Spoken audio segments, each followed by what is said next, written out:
गुलदाउदी के पौधे में ढेरों कलियां, ढेरों फूल लाने के लिए, साथ ही साथ उसकी प्रॉपर ग्रोथ के लिए सिर्फ 2 खाद का इस्तेमाल करना है। उससे कलियां भी आएंगी, फूलों की क्वांटिटी भी बढ़ेगी।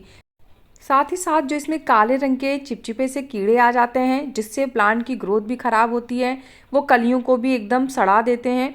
तो उससे कैसे प्रोटेक्शन लेनी है वो भी मैं आपको वीडियो में बताऊंगी।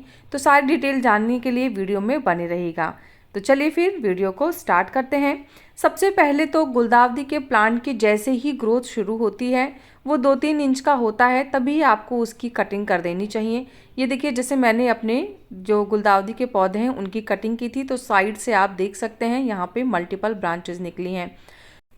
तो गुलदाउदी के पौधे में पिंचिंग बहुत बड़ा रोल निभाती है, ज़्यादा कलियों के लिए और ज़्यादा फूलों के लिए, क्योंकि जितनी ब्रांचेस होगी उतनी ही ज़्यादा इसमें फूल आएंगे। ये देखिए, साइड से यहाँ भी मैंने कट की थी और नीचे से भी मैं दिखाती हूँ आपको। यहाँ देखिए, एकदम जब ये बहुत छोटा था तो मैंने यहाँ नीचे से इसको कट किया था और उसके बाद साइड से 2 ब्रांचेस निकली हैं।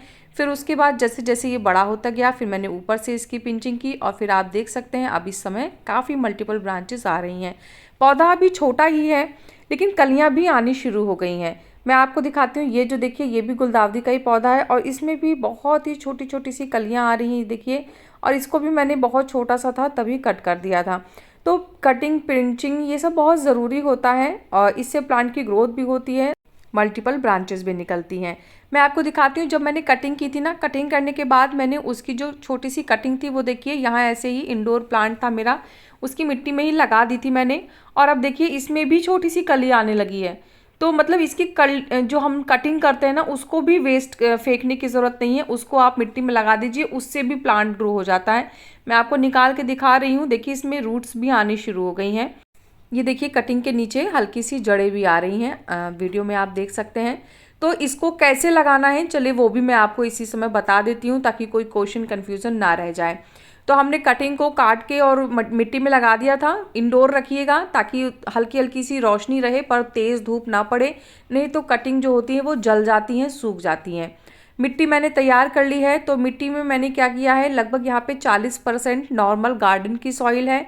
उसके बाद मैंने इसमें 30% रेत मिला रखी है और फिर 20% मैंने यहाँ पे वर्मी कंपोस्ट का इस्तेमाल किया है। और ये मिट्टी बना के मैं रखे रहती हूँ, जब जब मुझे ज़रूरत पड़ती है मैं निकाल लेती हूँ।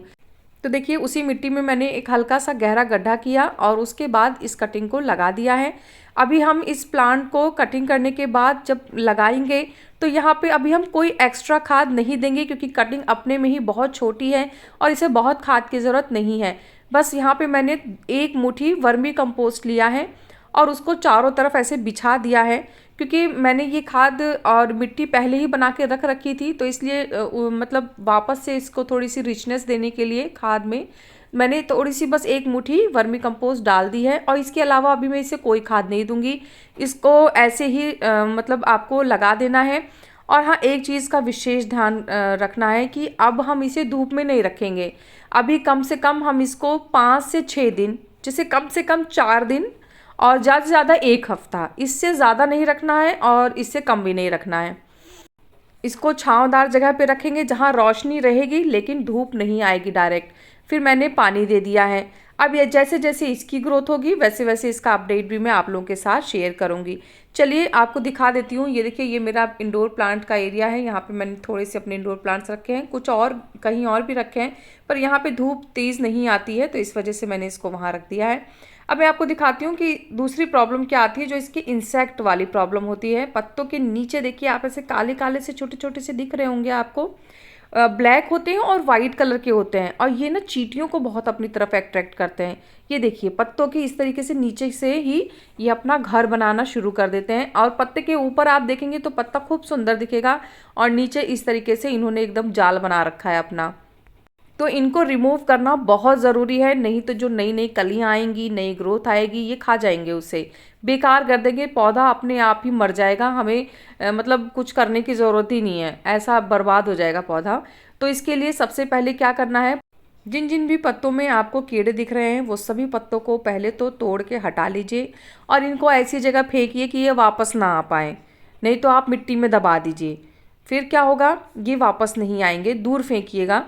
और इसके बाद अब हम इनको इंसेक्टिसाइड अच्छे से स्प्रे करेंगे। तो इंसेक्टिसाइड के लिए आपने काफ़ी देखा होगा, मैं कमांडो इंसेक्टिसाइड का यूज़ करती हूँ। हमारे यहाँ लोकल नर्सरी पे बहुत इजीली मिल जाती है। अगर आप लोगों को नहीं मिलती है तो मैं कोशिश कर रही हूँ कि मैं सब लोगों को खाद और ये सब चीज़ें दे सकूँ, क्योंकि मुझे बहुत आप लोग क्वेश्चन करते हैं कि मैम ये खाद कहाँ मिलेगी, कैसे मिलेगी। तो जल्द ही मैं ये सब खाद आप लोगों को खुद से ही प्रोवाइड करा दिया करूँगी। तो फिलहाल मैंने यहाँ पे 5 बूंद लिया है इंसेक्टिसाइड का, और उसके बाद अब मैं अच्छे से इसको स्प्रे करूँगी प्लांट के ऊपर। तेज़ धूप में स्प्रे ना करें। सर्दियों में खासकर जो सुबह का समय होता है ना, वो बेस्ट होता है किसी भी इंसेक्टिसाइड को स्प्रे करने के लिए। तो आप सुबह सुबह स्प्रे कर देंगे ना, तो वो प्लांट के लिए ज़्यादा बेटर होगा। ध्यान रखें, ये इंसेक्ट पत्तों के नीचे रहते हैं, तो पत्तों के नीचे अच्छे से स्प्रे करना है ताकि वहाँ पे ये वापस ना आ पाएँ, क्योंकि काफ़ी हद तक तो हमने सफाई कर दी है प्लांट की, उसके बाद भी थोड़े बहुत रह जाते हैं। तो एक एक पत्ते को उठाइए, ऊपर की तरफ नीचे की तरफ उस पर स्प्रे कर दीजिए ताकि उस पर टिके ना। और ये स्प्रे आप 2 दिन छोड़ के तीसरे दिन करते रहिए, जब तक आपको लगता नहीं कि प्लांट पूरा अच्छे से प्रोटेक्ट हो गया है। उसके बाद हफ्ते में एक बार स्प्रे करते रहिए। आपको इस इंसेक्टिसाइड स्प्रे करना होगा, आलस बिल्कुल मत करिएगा। अगर आपने स्प्रे नहीं किया तो प्लांट आपका ख़त्म हो जाएगा। अब चलिए खाद कौन सी देनी है इसके बारे में हम लोग बात कर लेते हैं। तो खाद देने के लिए सबसे पहले तो मिट्टी की हल्की सी गुड़ाई कर लेनी है। और आपको मैं अपनी मिट्टी दिखाती हूँ प्लांट की। बहुत भुरभुरी और लाइट वेट मिट्टी रहती है मेरी, क्योंकि मैं हमेशा आप लोगों के साथ हर चीज़ शेयर करती हूँ और मैंने आपको बताया है कि इसका जो रेशियो होता है कैसा होना चाहिए। तो उससे क्या होता है ना कि मिट्टी बहुत लाइट वेट होती है, भुरभुरी होती है, और ऐसी मिट्टी में ना जड़ें बहुत तेज़ी से विकसित होती हैं। और जितनी तेज़ी से जड़ें विकसित होती हैं उतना ही ज़्यादा प्लांट हमारा अच्छे से ग्रो करता है, फ्लावरिंग करता है। तो इसीलिए मिट्टी का जो भुरभुरापन है या मिट्टी जो लाइट वेट होती है वो बहुत ही इम्पॉर्टेंट रोल करती है प्लांट को ग्रो करने में। चलिए अब खाद के बारे में बात कर लेते हैं। तो सबसे पहले मैंने दोनों प्लांट की अच्छे से गुड़ाई कर ली है। गुड़ाई करने के बाद हाँ, जब ये खाद देंगे ना आप, तो इस चीज़ का ध्यान रखें कि मिट्टी बहुत गीली नहीं होनी चाहिए। जब आपको लगे कि मिट्टी में नमी ख़त्म हो गई है, ऊपर की मिट्टी तो प्रॉपर ड्राई हो जाए और हल्की सी नीचे नमी हो, तो फिर आपको ये खाद देनी है। सर्दियों में क्या होता है ना कि देखिए बहुत तेज़ धूप बहुत रेयर ही निकलती है, तो ऐसे में मिट्टी बहुत देर से सूखती है। तो आप इंतज़ार करें मिट्टी सूखने का, उसको तुरंत तुरंत पानी मत दीजिए, क्योंकि ज़्यादा पानी देने से भी जड़ें ख़राब होती हैं, गलना शुरू कर देती हैं। तो सर्दियों में पानी देने का बहुत विशेष ध्यान रखना है। तो ये जो आप देख रहे हैं ये है डीएपी। ये थोड़ी सी जम गई है आप लोग ये मत सोचिएगा कि क्या है ये डीएपी है, दानेदार डीएपी है। लेकिन कोई कोई डीएपी ज़्यादा दिनों तक रहती है ना तो जम जाती है। मैं आपको दिखा देती हूँ, देखिए इस तरीके से दानेदार है ये। और इसकी क्वांटिटी का विशेष ध्यान रखना है, क्योंकि केमिकल खाद है तो ज़्यादा डाल देंगे तो प्लांट ख़त्म हो जाएंगे उसी समय। तो इसीलिए जितना क्वांटिटी मैं बता रही हूँ सिर्फ उतना ही यूज़ करें।